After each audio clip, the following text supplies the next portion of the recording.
It's the time of year when everybody is talking about pro days. Today it was Jaxson Dart, Mississippi quarterback's pro day. Ian Rapoport, NFL Network, this from the insiders, what he's hearing relative to the draft and Jaxson Dart. Well, we focus so much on number 3 and number 2 and what are the Giants going to do and what are the Browns going to do in the first round. The second round picks get just as interesting, right? Because at 33 or 34, which is what the Giants and Browns have, both those two teams can leap up a couple spots or maybe more than a couple spots and maybe snag that third quarterback in the first round, which is why Jaxson Dart's pro day tomorrow is so interesting. Jaxson Dart has been really impressive. Obviously, you guys know it. The Senior Bowl was really impressive. As one of those who has sort of climbed up in that conversation. Maybe he's the third quarterback. I would put Quinn Ewers from Texas also in that conversation. We'll see a couple others. We'll see where it shakes out. But what you might see is one of those teams late in the first round, having traded up, snag one of those quarterbacks. And I know Jaxson Dart, as he gets ready for his pro day, has in fact spent extensive time with the Browns, with the Giants, and some others who are trying to learn him and trying to figure out where he slots in. Even if those teams don't take a quarterback in one, there is a chance they could leap up and take one a little later in one. Let's welcome in Garrett Bush from the Ultimate Cleveland Sports Show as well as the Barbershop. G. Bush, the one thing about Dart, young guy, has played a lot of college football, and he played for Lane Kiffin. So there are some NFL strands in what Lane Kiffin does offensively.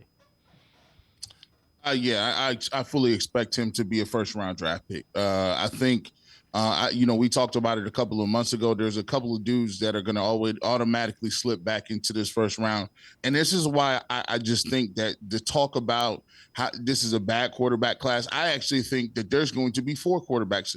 I think Tyler Slough or Shuck or whoever, we're still trying to figure out who he is and where he came from Louisville. He had 3 injuries, season ending injuries. He's a very interesting process. I talked to Sean King and he feels like he's going to slip into the first round. I think some team's going to be desperate.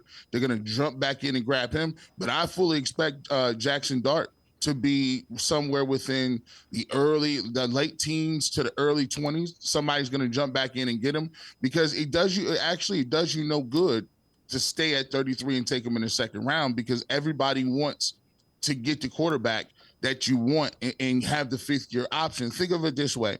If he's going to take a little bit of a time to be a project, say for instance, you got a bridge quarterback and you got somebody who you're looking to start for a year or maybe 2 years. You don't want to put Jaxson Dart in a situation where he plays 1 year, he plays very well the next year. Then you automatically got to make a decision on him about how much money you're going to give him. Are you going to give him $200 million? This way you have the 5th year option for him and you can franchise him if he's a little bit of a late bloomer. Like you said, he's younger. He can, he's still going to be well within his prime by the time he even gets to his first contract. So it makes no sense. If you are a quarterback hungry team in the second round, it makes all the difference in the world, that extra year control. And you're still going to have him at a nice price where you can also put some pieces and parts around him. So that's why if you're the Cleveland Browns, and you say, you go off script and want Abdul Hunter, say you go off script and get a Travis Hunter, then in Abdul Carter. What you can do then is you can say, all right, well, look, let's go get our quarterback, but let's go ahead and get a little greedy, jump up and get the quarterback, add the 5th year to it, and move up in the first round. I believe 4 quarterbacks are going to go in the first round in this draft class, and that's why I think people get a little kind of caught up in the whole situation where this isn't a great draft class for this, that, and third. Here's one thing I always know. It's going to be somebody in this draft class that's going to do something. Whether you take them in the top 10 or you take them in the 3rd round, 4th round, that's to be determined. But there is going to be a quarterback given the right tools, given the right system, given the right teams and talent pieces and parts, is going to be successful. It's up to you and your organization to find one.